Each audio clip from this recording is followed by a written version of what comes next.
சுவாமி எனக்கு ஒரு பெரிய வேலை ஆகி போச்சு. என்ன வேலை ஆகிவிட்டது? ஓ சாமி பாருனா என்ன வேலை ஆச்சுன்னு கேள்வி. சாமி கூட வேலை ஆச்சுன்னா இப்ப நான் கேட்கத்தான் செய்வாங்க. என்ன வேலைன்னு கேட்டா சொல்லு. ஏடா என்னாச்சு? ஐயோட சொல்லு. நாங்க ஐவா. ஏன் என்னடா வேலை ஆச்சு? வேலை ஆச்சா ஆவலையா? எனக்கு ஒரு ரொம்ப பெரிய வேலை ஆயி போச்சா? என்ன வேலைன்னு கேளு. அதால கேட்டா நீ ஆயிக்கிட்ட பிரேக் எடுத்து மனசு என்ன அப்படியே வேலைன்னு கேட்டா என்னடா வேலை? நான் ஒரு குஞ்சு எங்க அக்கா ஒரு குஞ்சு வளர்த்தோம். வந்து போய் போதியா?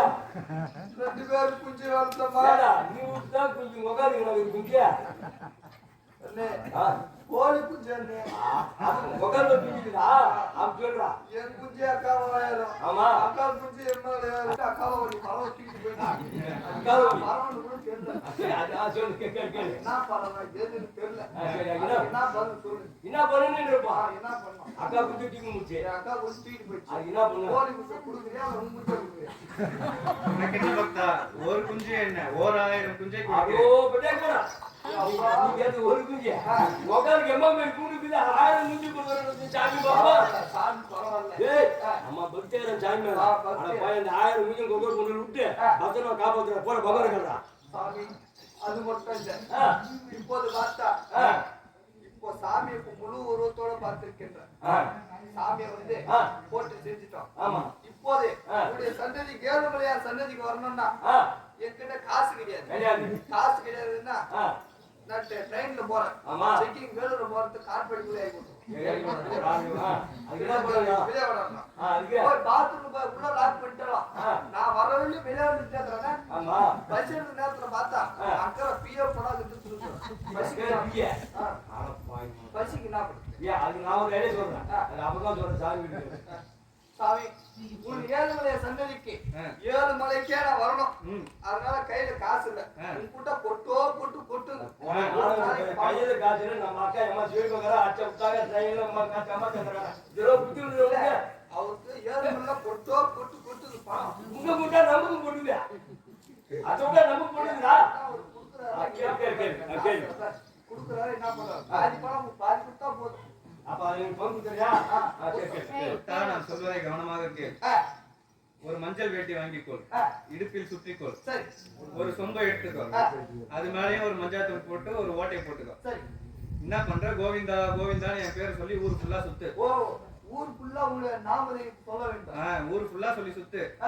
ஜனங்க என் மேல இருக்க பக்தியில உன் சொம்ப ஃபுல்லா ரொம்ப வைப்பாங்க. ஓ சாமி பார்த்தேடா அருள் வந்துச்சு. நீ என்ன பண்ற? அந்த பணத்தெல்லாம் எடுத்துட்டு நேரா என் கோயிலுக்கு வர. ஓ ஒரே நேரம் அந்த காசு கோவிந்தா கோவிந்தா நாமதேயத்தை சொன்னாக்கா காசு போடுவாங்க. அந்த காசு எடுத்து நேரா ஒரு ஏழுமலை சன்னதி. இப்போ உனக்கு நம்பிக்கை இல்லையா? ஒண்ணு ஒண்ணுமா தூச்சு. இப்போ உனக்கு நம்பிக்கை இல்லையா? இப்ப என் பேர் சொல்லி இவ்வளவு தூரம் போ. ஓ இப்போ எனக்கு நம்பிக்கை இல்ல. ஆமா. அவன் பேரை சொல்லி போறேன். அப்படி குடுக்குறாங்களா குடுக்கல பாக்கலாம். ஓ கோவிந்தா போடு. கோவிந்தா கோவிந்தா கோவிந்தா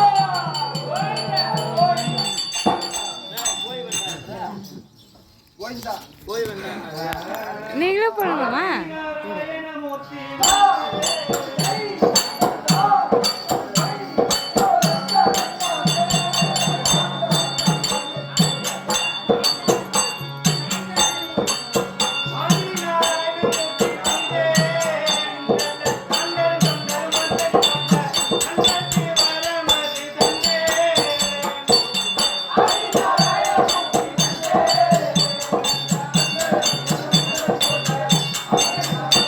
கிட்ட போனா என்ன பாரு தெரியுமா?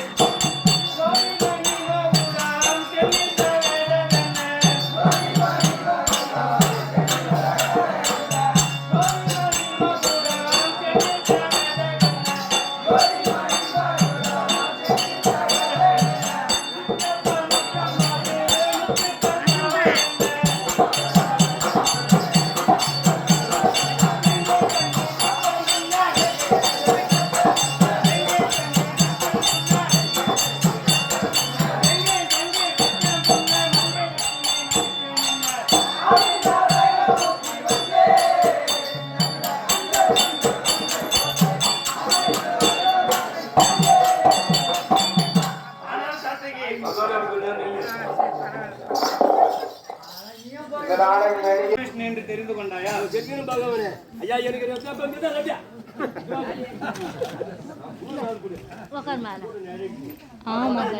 அதுவும் தவிர நானும் ஆமா வேதத்தை மிக்க மச்சமாயும் தேவர்களை காக்க கூர்மமாகவும் பூமியை காக்க வராகமாகவும் பக்தனை காக்க நரசிம்மனாகவும் மாபலி செருக்க வாமனனாகவும் தந்தை சொல் கேட்க பரசுராமனாகவும் நாடாள ராமனாகவும் யாதவ குலம் காக்க பலராமனாகவும் பாரதத்திலே கண்ணனாகவும் இப்பொழுது நடக்கின்ற கலியுகத்திலேயே வேங்கடபதியாக அதாவது 7 மலையின் மேல் இருக்கும் வெங்கடாஜலபதியாக இருப்பதும் நானே. நீங்க அதுவும் தவிர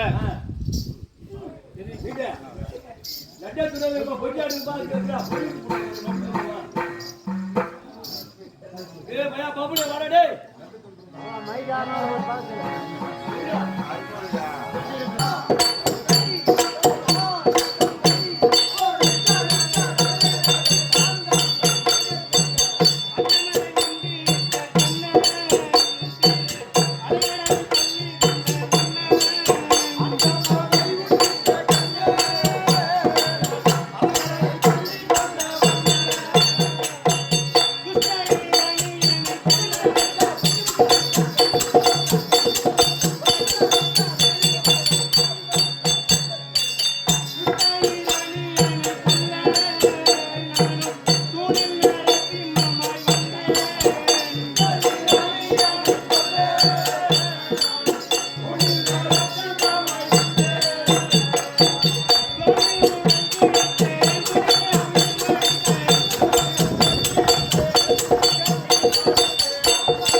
சுவாமி பொங்கவாயனே பகவானே சுவாமி பகவானே.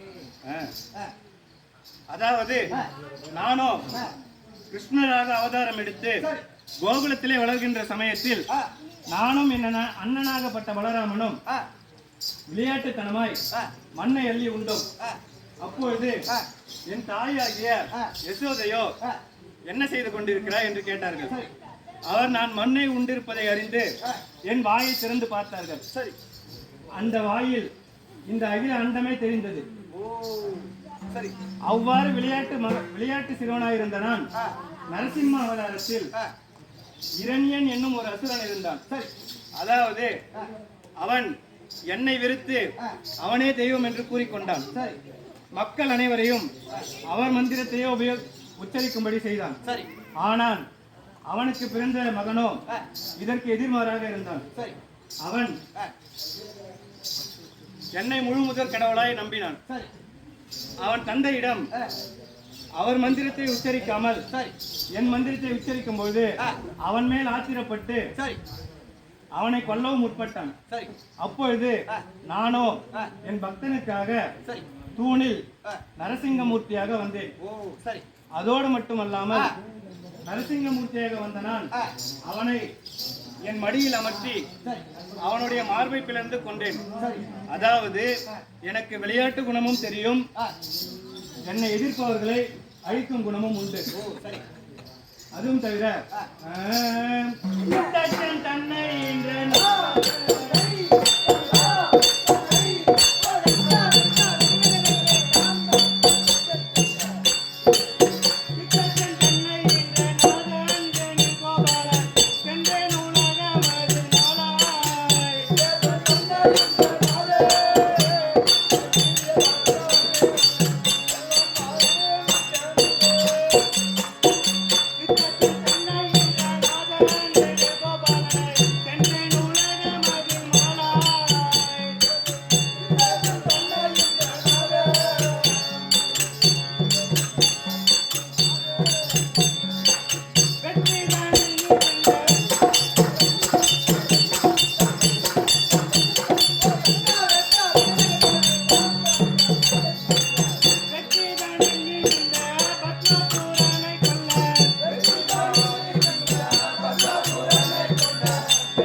சித்தச்சன் என்று சொல்லக்கூடிய மன்மதன் அவனை ஈன்ற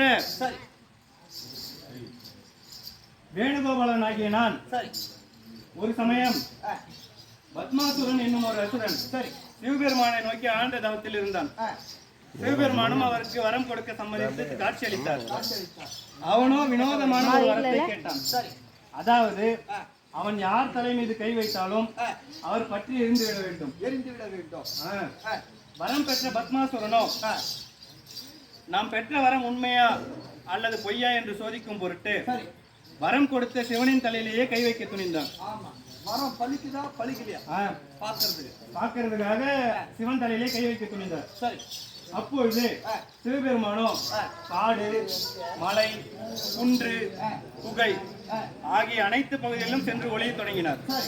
அப்பொழுது அவரோ சிறு சமயம் என்னை நினைக்க நானோ அவரை காப்பாற்றும் பொருட்டு மோகினியாக அவதாரம் எடுத்து அந்த சூரனை அவன் பெற்ற வரத்தினாலேயே அவன் தலை மீது அவனே கை வைத்து எரிந்து சாம்பலாகும்படி செய்தேன். அதுவும் தவிர கம்சன் நம்மானை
கிருஷ்ண அவதாரம் எடுக்கும் பொழுது வசுதேவருக்கும் தேவகிக்கும் 8வது புதல்வனாக பிறந்தேன். அப்பொழுது தேவகியின் அண்ணனாகப்பட்ட கம்சனுக்கு ஒரு சாபம், அதாவது தன் தங்கையில் வயிற்றில் பிறக்கும் 8வது குழந்தையாலே அவன் மடிய வேண்டும் என்று விதி. அப்படி இருக்க வசுதேவரையும் தேவகியையும் திருமணம் முடிந்த உடனே கம்சனாகப்பட்டவன் தன்னுடைய சிறையில் அடைத்து வைத்தான்.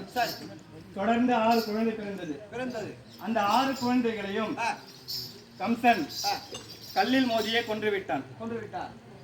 அவ்வாறு 7வது குழந்தையாக பலராமர் கருவில் இருந்தார். பலராமரின் கருவை மாற்றி என்னுடைய வேறொரு தாய்க்கு பிறக்க செய்தார். 8வது பிள்ளையாக நான் பிறந்தேன். நான் பிறக்கும் பொழுது வசுதேவரின் கைகள் சங்கிலியால் பூட்டப்பட்டிருந்தன. நான் பிறக்கும் அதே சமயத்தில் சங்கிலிகள் விடுவிக்கப்பட்டன. சிறை கதவுகள் திறந்தன. என் தந்தையாகிய அண்ணால் திறந்தது.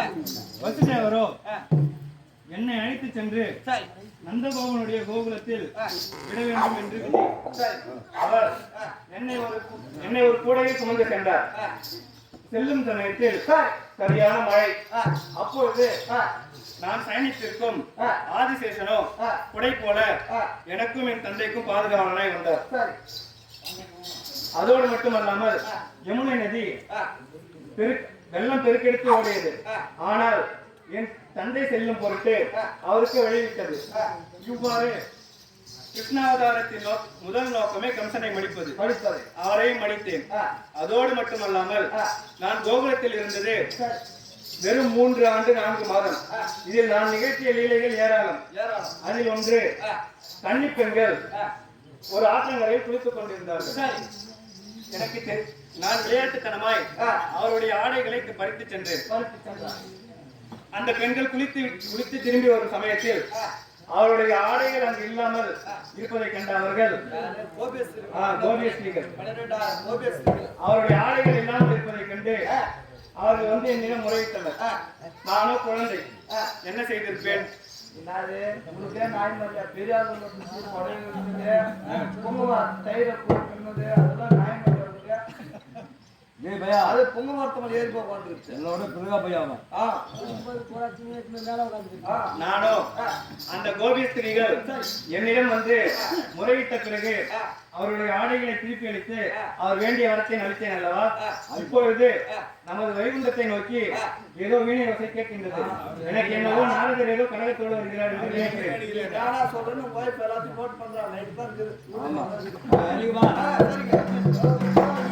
நாரதர் ஒரு வீணை வசை கேட்கிறது. அவர் என்ன செய்தி கொண்டு வருகிறார் என்று பார்ப்போம்.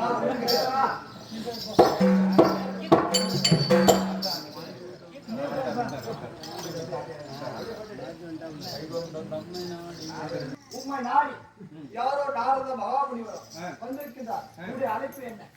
அவர் என்னுடைய பேரன் தான். அவரை அழைத்துவார். அப்படியா? பாரு நாரத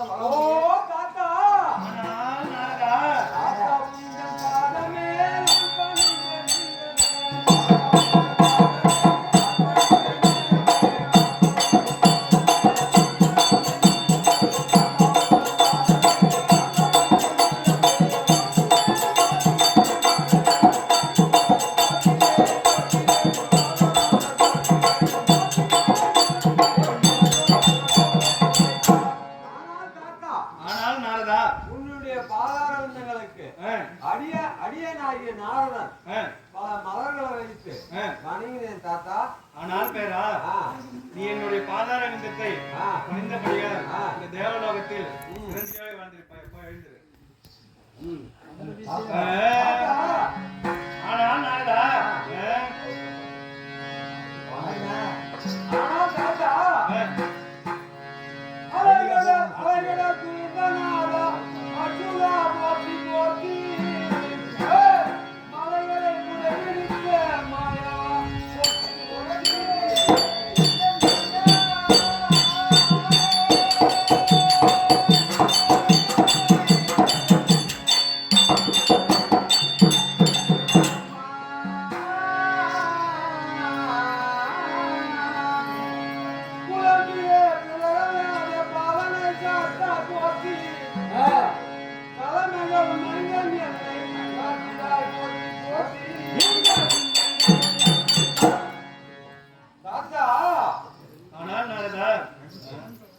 வந்தனம் செய்து நின்ற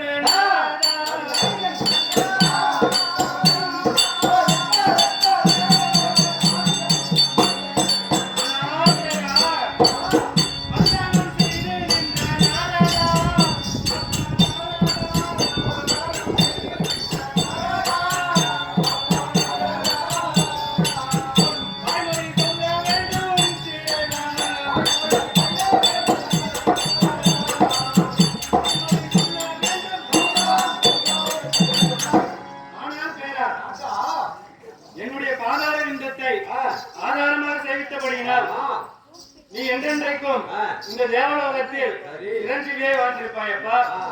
நீ என்னை காண வந்திருக்கிறாய் என்றால் சாதாரண விஷயம் இல்லை. அப்படி ஒன்றுமே தாத்தா, நீ நடிக்கிறாய். நீ ஏதோ செய்து கொண்டு வந்திருக்கிறாய்.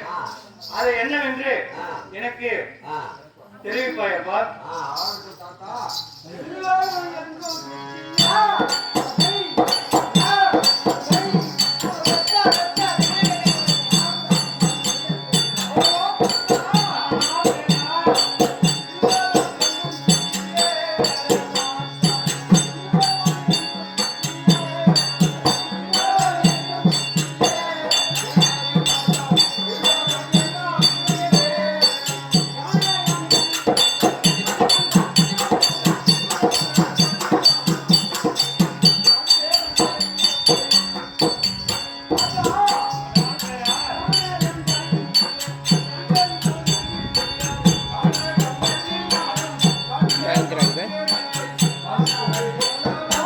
பின்னாடி.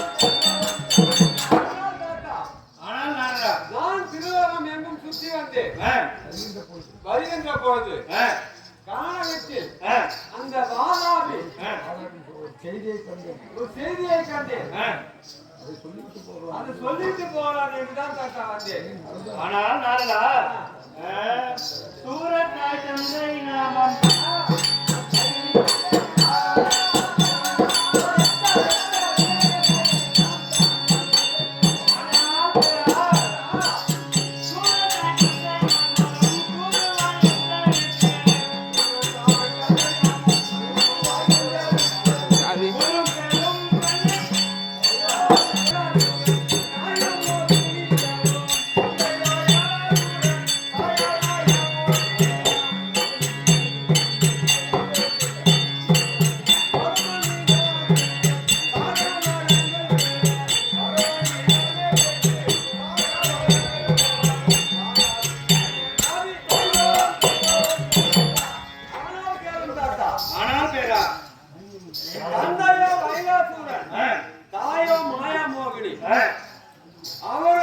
அவர்களுக்கு பிறந்த வாதாபி எனதாபி சூரர்கள் பரமனை நோக்கி தவம் செய்து சாராவரம் பெற போகிறார்கள். ஆகையால் அதற்கு செய்ய வேண்டும் தாத்தா. ஆனால் நாரதா, சாதாவரம் பெற்று வந்தால்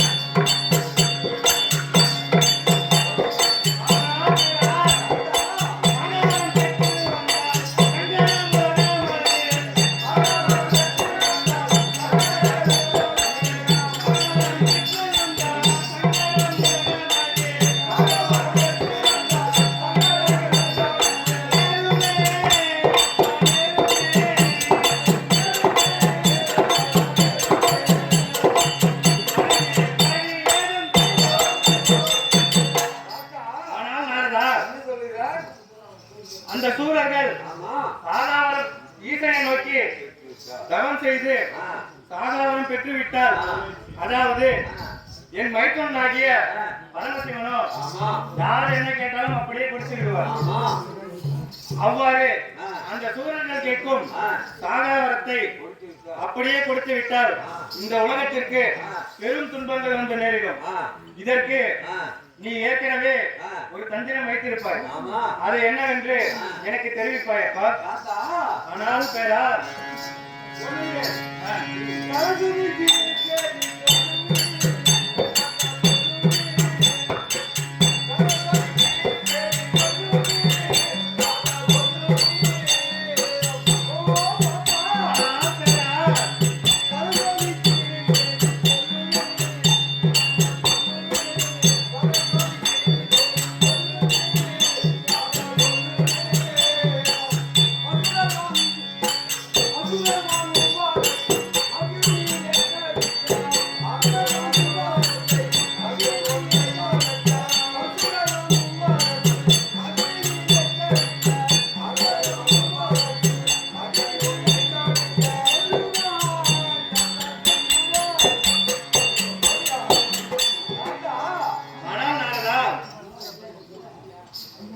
சரஸ்வதி அம்மனை அழைத்து அவர்கள் வாங்கும் மரத்தில் அக்கினி ஒன்றை மறக்க செய்தால் பிறகு என்ன வந்து யோசிப்போம். ஆனால் நாரதா, அப்படியே செய்கின்றேன் நாரதா. நீயும் சென்று சத்தியலோகத்தில் இருக்கக்கூடிய உன் தாயாகிய சரஸ்வதியை நான் அழைத்ததாக அழைத்து வாப்பா.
வந்து இந்த விட்டாரா? அருகாமல் இருக்குது. இந்த ஓர்வடி சென்று அழைத்து வருங்க.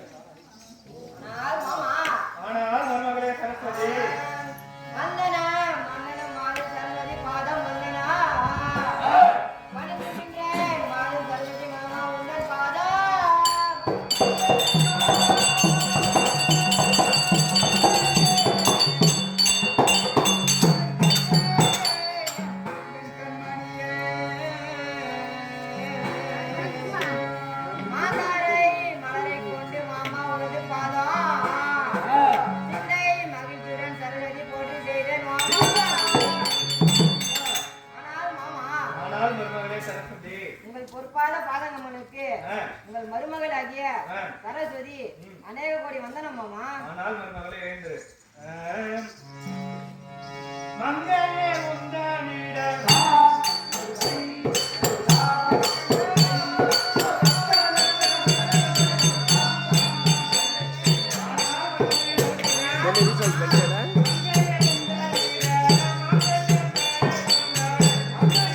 நாளைக்கு கேட்டு போன பாப்பா கிட்ட பாப்பா வந்து நாளைக்கு வர சொன்னா என்ன ஞாயிற்றுக்கிழமை ஞாயிற்றுக்கிழமை சொல்லுடா.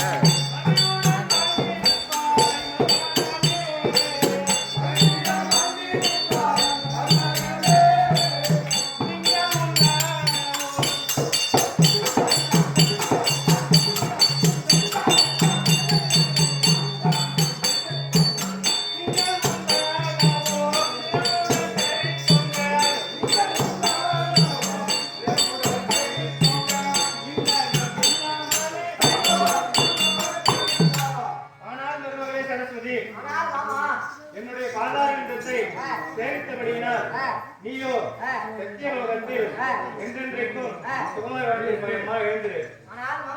ஆனால் மருமகளே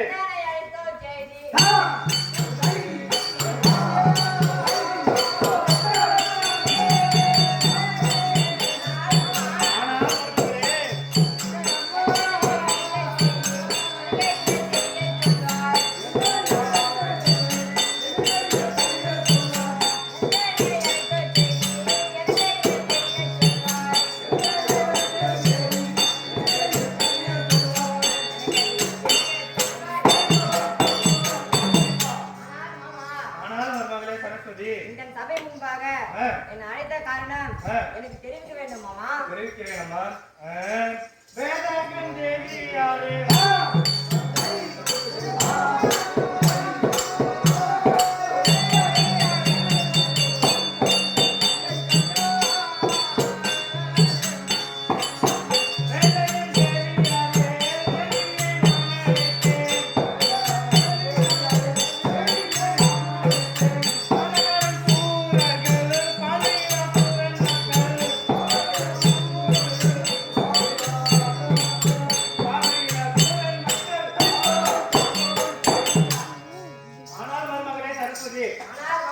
நான் உன்னை அழைத்த காரணம் யாதென்றால் முன்னொரு காலத்தில் விளையாட்டாக உமா பார்வதியாகப்பட்டவள் ஈசனின் கண்களை மூடினாள். அது உனக்கு தெரியும் என்று நினைக்கிறேன். அந்த நேரத்தில் இரணியின் சகோதரனான இரண்யாக்குதன் என்ன செய்தான் என்றால் அவனுக்கு பிள்ளை பேர் இல்லை. அவனோ சிவனை நாடி தவம் இருந்தான். உமா பார்வதியோ ஈசனின் கண்களை மூடிவிட்டு திறக்கின்ற சமயத்தில் இரண்யாக்குதன் எதிரில் நின்றிருந்தான்.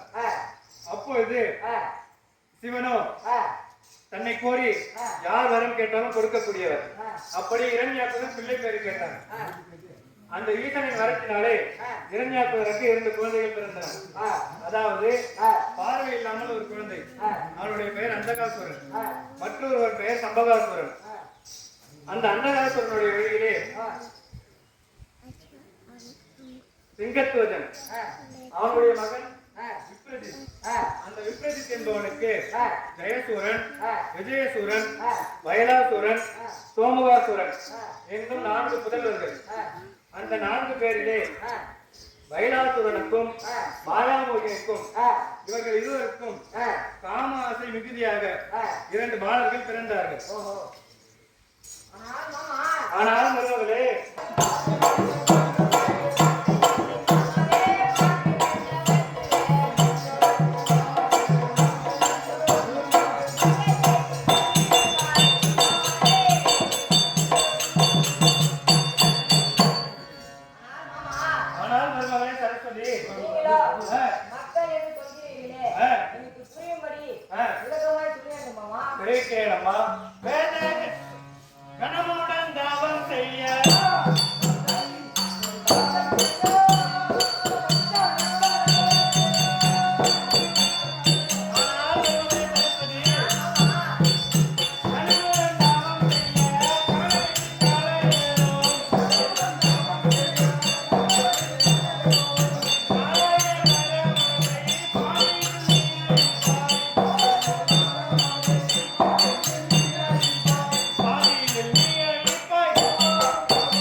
நோக்கிக்கும் பிறந்த புதல்வர்களான வாதாபி எனதாபி என்ற இரு அசுரர்கள் சிவபெருமானை நோக்கி சாகாவரம் வேண்டும் பொருட்டு தவம் செய்து கொண்டிருக்கிறார்கள்.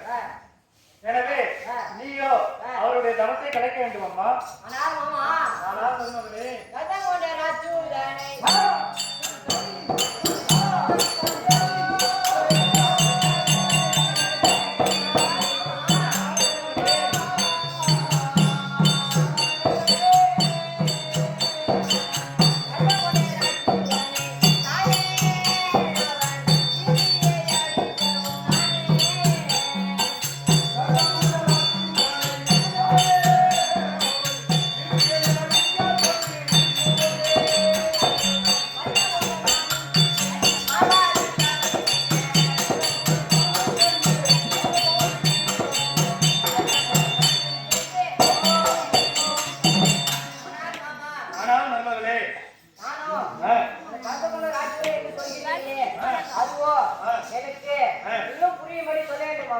ஆனால் மருமகளே சரஸ்வதி சூரனின் தவத்தை கெடுக்க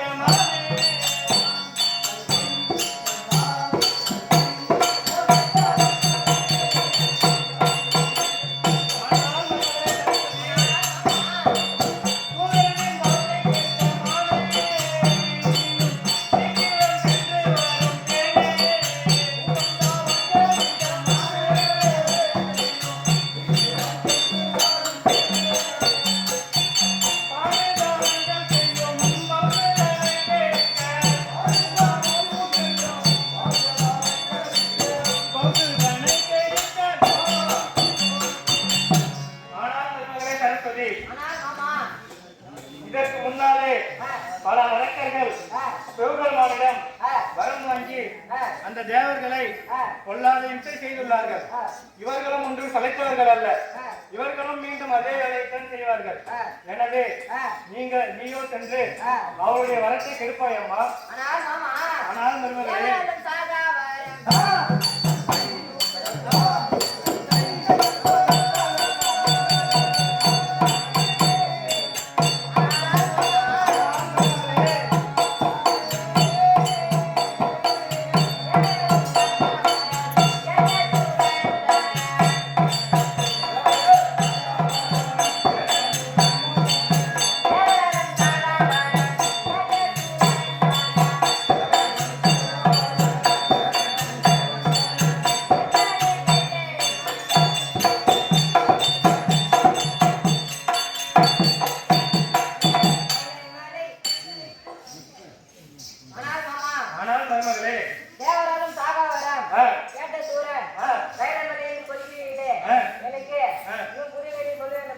ஆனால் மருமகளே சரஸ்வதி சாகாவரம் கேட்க வந்தான்.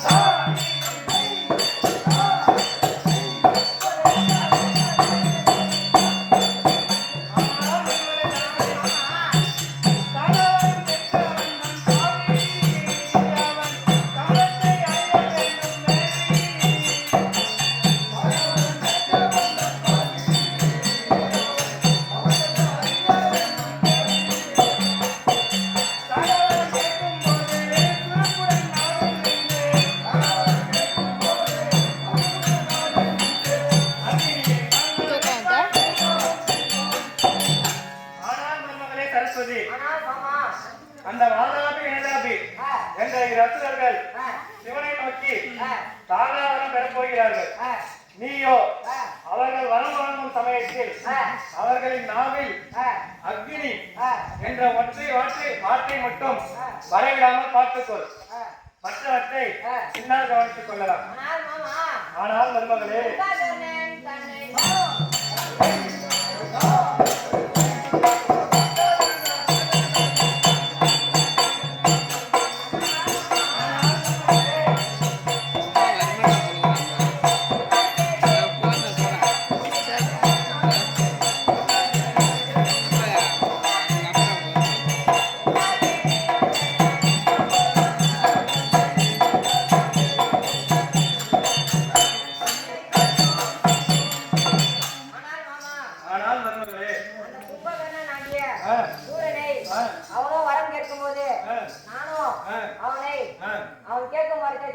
மாமா ஆனால் மருமகளே சரஸ்வதி, ஆனால் மாமா நீ சொல்வதெல்லாம் சரிதான். இருந்தாலும் ஜாலமதை செய்ய வேண்டாம்.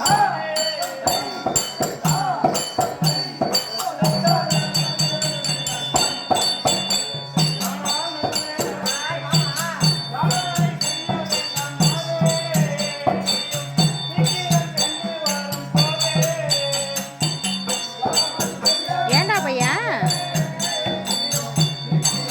நீங்க நினைச்சியா